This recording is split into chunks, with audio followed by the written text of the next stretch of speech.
Hey, thanks for joining me. I cannot wait to get back into issues of Planetary.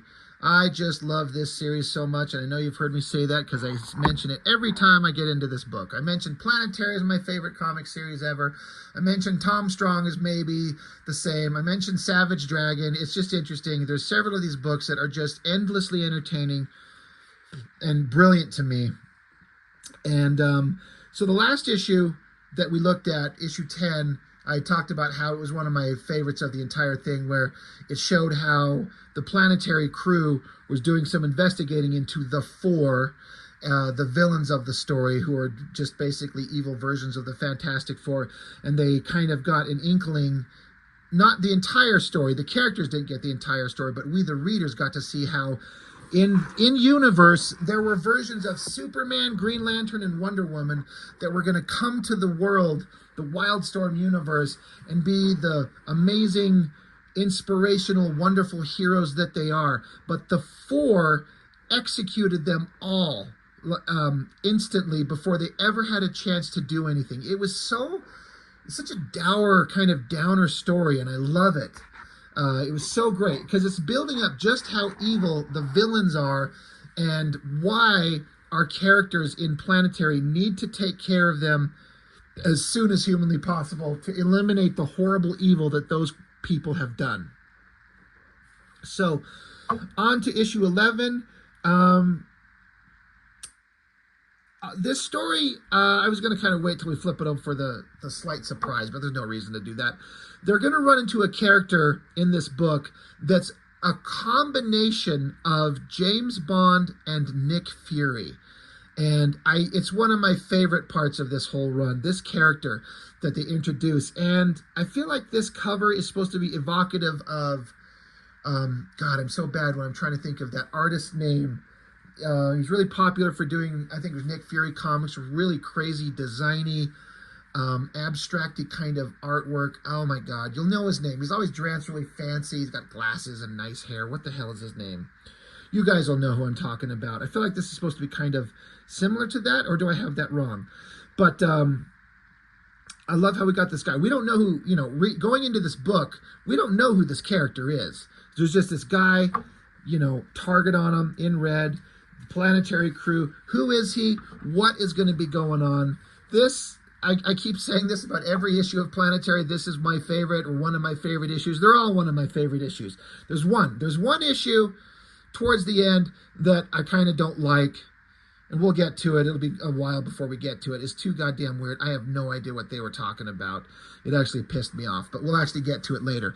But it starts out 1969. You got some evil babe in a bride outfit, blowing this guy's brains out. She says, oops. She says, now then, Mr. Stone, the Storm Organization security codes, if you please. So it's Storm and an acronym. So they say Storm Organization, and so I like that it's like there's Stormwatch in the Wildstorm universe. But this is it's 1969, so maybe it's alluding to like a previous version of it. And it's an acronym, kind of like SHIELD, Supreme Hazard, whatever. So it's Storm as an acronym. They don't ever tell us what it is. It's not necessary. But then you could see, she executed a guy. And then you could see there's these images of soldiers who would be basically like SHIELD agents and then minions of this girl. She says, because as you can see, there's plenty more Storm operatives where your assistant came from. 1 a minute until I have those codes, Mr. Stone.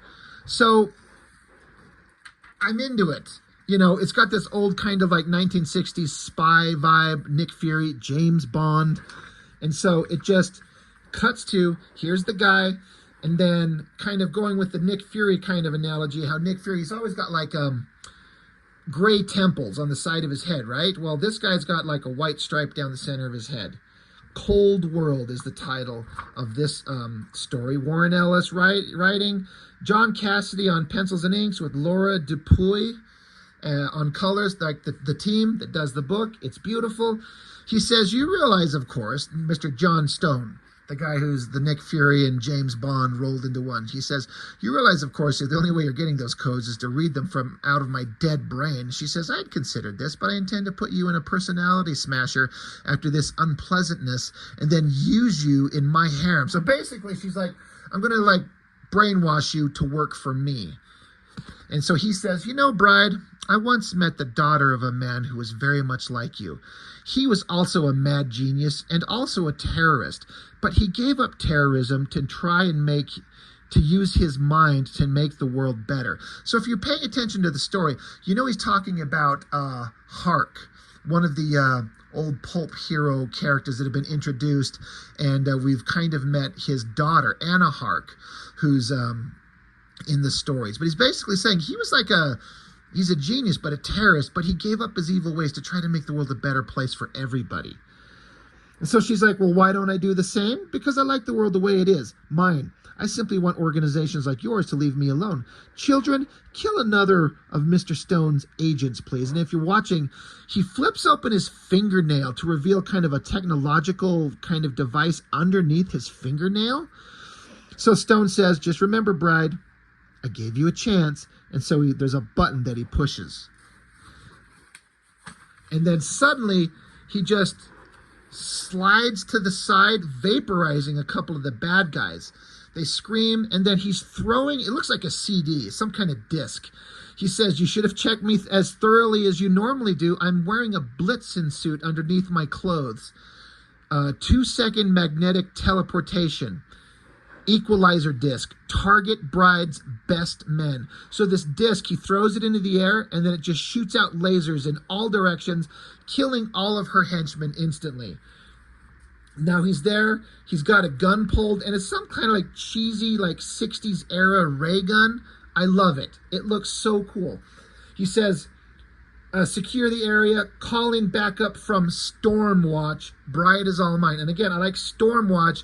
The Storm is an acronym just like SHIELD. So, you know, in little ways, Warren Ellis is tying these books into the, you know, the wider Wildstorm universe, which he kind of, it's supposed to be set in the Wildstorm universe, but Warren Ellis goes out of his way to not make a connection because he doesn't give a fuck. He wants to tell his own stories, but he's like, oh yeah, there's a 60s version of Stormwatch. That's fine. So anyway, there's wherever they're at, whatever kind of structure they're in. We're at a hangar bay. There's a jet. The bride, she's running. She says, ready the hyperfoil for launch into the universal border. We'll come around the Earth in 4-dimensional space and be in our Polynesian base in 5 minutes. And if you're paying attention to the outside, you know what this red color is. It's the bleed, which we've been established in Authority. She's like, decouple the fuel pipe and coolant delivery system, detach the flight program loading cables. Meanwhile, John Stone shows up, this great heavily shadowed shot. He says, die. And he fires a single shot, and it says, rip round. And so it's like a bullet with like a saw blade on it. It's so ridiculous. It wouldn't make any real world sense, but in terms of like cheesy 1960s like spy technology, it's awesome. He fires it, the rip round cuts through the fuel line that they were disconnecting, and then his little silly laser gun shoots a fire, it's like a flamethrower, hits the fuel, ignites it into fire, burns all the guys, and John Stone has a little quip. He's like, got a light? So the bride, she's like, oh no, no, no, no. She just keeps saying no, no, no, no. She's repeating it over and over. John Stone says, come down from there, bride. You're out of cannon fodder and out of options. I'd rather take you alive and deal with you straight. But I'll shoot you off that ladder and run an autopsy if I have to. So as she's screaming no, her eyeball pops out to reveal robotic kind of technology underneath her eye, and then her eye expands. And there's a little red dot. So I would like, is this like a laser? This is bad. Did she get the drop on Secret Agent John Stone? So Stone points his gun, and she says, too late, Mr. Stone, her eyes glowing. But then suddenly, the bride freezes into ice, as does John Stone's gun. And then you see a white leg and a white boot kick the bride, who's frozen, shattering her frozen body. And it's Elijah Snow from Planetary. He says, it's a gazer, focused, reactionless gravity beam. Would have punched a hole through your brain big enough to spit through. She used it on a girlfriend of mine in Marrakesh in '67. So John Stone just keeps his gun trained on him. And Snow says, I was trying to work out how to steal her plane. Without the plane, you see, she couldn't have got away, and I could make sure she was arrested or shot. Either way, I got a little revenge. I'm Elijah Snow. So John Stone's still pointing his gun, and he kind of considers, and he stops. He says, Stone, John Stone, Agent of Storm. So again, we're making the Nick Fury, James Bond connection, just all rolled into one. I love these kind of like hyper spy stories with this crazy technology and these actions and adventures that they get into. So that was 1969. Now we're in the year 2000. Some frozen wasteland helicopter lands with Elijah Snow in it, goes into this bar. There's a guy at the bar with the white streak in his hair. And Elijah Snow rolls up to him. He says, give me a beer. Give this old man a beer too. And so you see it's John Stone, but instead of just having just the white stripe down the center of his head, he's got the kind of gray temples like Nick Fury now. And he says, hello, Elijah. It's been a while. Elijah says, what is this place? And Stone says, it's very secret. You wanted privacy. It's called The Last Shot.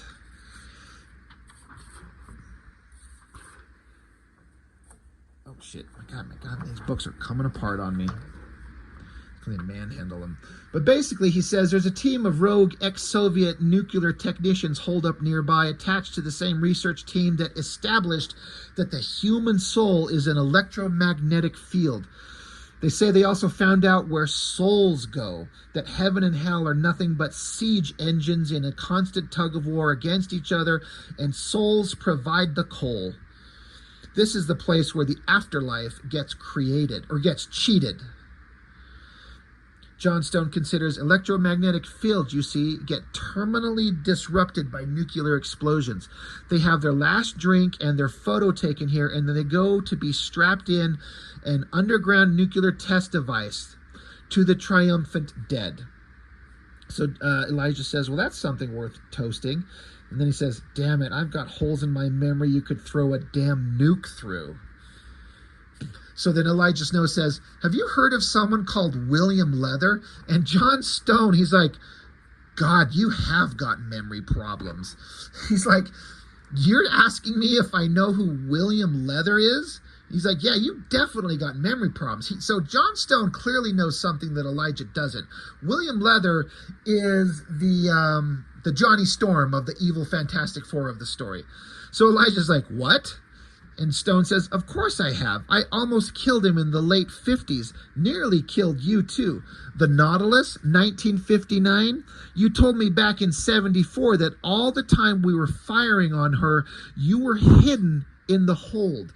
So it's interesting. They just casually mention that the frickin' Nautilus from 20,000 Leagues Under the Sea, he says that the SHIELD agents were shooting at the Nautilus, and they found out later that Elijah was in the cargo hold while that battle was going on.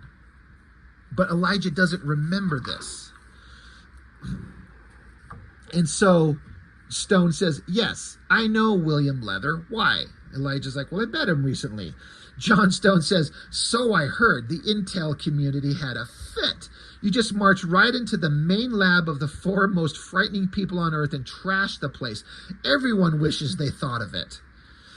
Elijah says he knew of me of old, and I've never met him before that night. He said something to me. And so we get a flashback to several issues ago when this situation actually happened, when Elijah met William Leather. And Leather says to him, do you really not remember us? Who benefits from your lack of memory? Who knows the secret history of Elijah Snow? And what are your teammates not telling you? So Elijah is going to Stone. He says, you're the best and only expert on secrets I know, John. Help. So Stone lights up a cigarette and he says, well, think about what Leather said. Who benefits from your lack of memory? He does. He's met you before. He knows you, but you don't know him. Therefore, he benefits. He has you at a disadvantage. I've been playing mind games like this since OSS. Hell, I've been playing them since before the word was invented. So Elijah's like, I was on the Nautilus? Why would they not want me to know I was on the Nautilus? So John Stone continues. He says, someone's running a game on you, Elijah. Same sort of game I ran in the 70s when I left Storm to head up at the Unreal Sanction Force. Someone's built you a virtual world, a scaffold of lies strong enough to hold under pressure. Why? Because he knows he and his have known you for a while. They know you're not on their side. So now they get to constantly wrong foot you, knock you off guard, keep you distracted. Only one problem with that scenario, and Elijah's like, well, what? He says, they're the four. They could just kill you. They could just kill Planetary. Hell, they could kill half of America before the lunch if they felt like it and get away with it. It's not just why would they run a game on you? It's also why would they just not kill you? You remember me. You don't remember the Nautilus. But you detect no flaw. Very elegant job they did on you. How much do you remember about your life? So I like how just John Stone, he's just kind of breaking it down for Elijah. He's like, I don't know everything, but they're doing something very specifically with you, Mr. Elijah Snow. Yeah, so, John Stone says, how much do you remember about your life? And Elijah's like, stupid question. He's like, yeah, sorry. So then Stone says, okay, try this. Does Planetary know you're here? Elijah says, by now, probably. And he says, does Planetary know who I am? Elijah says, I checked that before I left. You're still off their radar for some reason. Stone says, should damn well hope so, too. Can't be the best secret agent on Earth if everyone knows about you. Wouldn't be very secret, would you?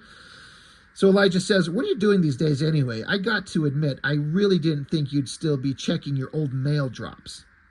Stone says, well, the not aging thing is starting to disturb people. I put about 5 years on since 1954, so I'm consulting here and there, UN Covert Ops, the Hart Corporation, Presidential Intel Support, staying well out of sight. He says, I met someone a couple of months back who had a Planetary guide from 1931. And so we get these pictures of things that happened with Elijah Snow that he documented in a Planetary guide back in the 1931. All these kind of crazy images of things that Elijah Snow has taken part of. And then right at that moment, Elijah starts, his head, it hurts. He's like, ow, And then we get this image of this girl. Don't know who this girl is. She says, I don't care what happens. I don't care how long you live. Just never forget that I loved you, Elijah. And so he's like falling down. He says, my head. And then we see another scene of some guy sitting in a chair. He says, to be a detective then, my boy, very well. I can instruct you in my methods. The fact that you found me proves your potential. To work then, for this is your century and it needs you. And Elijah just keeps screaming. So it's like there are these very important things. Some beautiful woman saying, I've loved you, Elijah. I'll always love you. And this guy's like, I'll instruct you in my methods to be a detective. The fact that you found me shows how good you are. This century needs you. This is shit that he didn't know, but it's all crashing back into his memory. And then Elijah, he's just like, God almighty, what's happening to me? And then he opens his eyes, and then we see this shot that's very reminiscent of the shot that we saw in the last issue, where the Mr. Fantastic of the four, he's over him, over his body, and he's saying, it's a game, Mr. Snow. And then Elijah, he's like, it's all right, it stopped. He says, that was it, John. As soon as I could perceive the scaffold of this, this work they did on his brain to brainwash him, he says, it stopped. As soon as I could perceive it, it stopped being elegant and flawless. As soon as I stopped accepting being unable to remember and started asking myself why I couldn't recall specific things, it's like the mental brainwashing that's happened is breaking down. So he's like, come on, I can get up. And Stone's like, you're shaking like a leaf. He's like, yeah, stress and shock would probably be worse if I hadn't had a beer. Give me a cigarette for God's sakes. So Stone says, well, how much has come back? How much do you remember now? He says, not all of it, not nearly all of it, but enough to know there was more missing, if you see what I mean. He says, you were right. The four did it to me. Structure of memory blocks. It's a game, Mr. Snow. No idea why. By the way, keep yourself available for interview, John. I want to know why you're working for Anna Hark. So John Stone's got this kind of casual look on his face. He's like, oh, God, glad you're back, Elijah. And Elijah says, I'll bet it gets better. Big, awesome splash page of Elijah Snow. And he says, I know who the fourth man is. So the fourth man has always been this mysterious person who has been the guy who hired Elijah Snow and runs Planetary and is the boss of Jaquita and the drummer. So there's Jaquita, the drummer, and Elijah, the three members of the field team of Planetary. But there's like the financing guy, the guy who owns Planetary, who runs Planetary, and we've never seen him. We don't know who he is. We don't know what he is. But Elijah's just like, oh, by the way, I know who he is. And then it says, next issue, answers. So, love this book. I love the slow doling out of information. I love the kind of homage to different characters, alternate versions of characters. We've seen all kinds of things like that through these books. I can't explain it. I can't tell you why any more than just gushing over it like I have. Why I love this Planetary series. It was so brilliant. The only thing that sucked about it, if you were reading it in real time when it was coming out, is that it ended up with vast gaps of time in between issues, sometimes up to a year or more. And that really sucked because it was like my favorite thing on the planet, Planetary. And it just, when it would go so long in between. But with the exception of one issue, which we'll get to when we get to it, which is quite a ways down the road, every one of them was brilliant and a wonderful read, and I was just enthralled by it at all times in all ways. So I don't know what more to say. If you've never read it, I can't recommend it enough. And if you have read it, do you kind of feel the way that I do? Do you kind of agree? Let me know in the comments. Like and subscribe. I never tell people to do that. Should I start? I don't know. I'd appreciate if anybody did. Share this stuff around if you don't think I'm too obnoxious and hard to listen to.